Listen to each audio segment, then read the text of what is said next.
Selametle.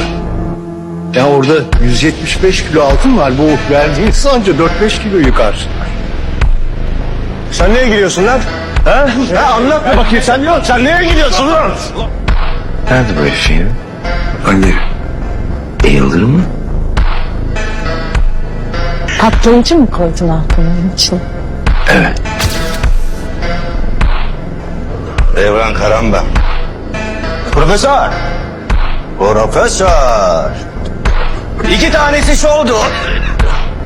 Kalanı burayı havaya uçurur. Uçalım diyorsanız ben varım. Ha şimdi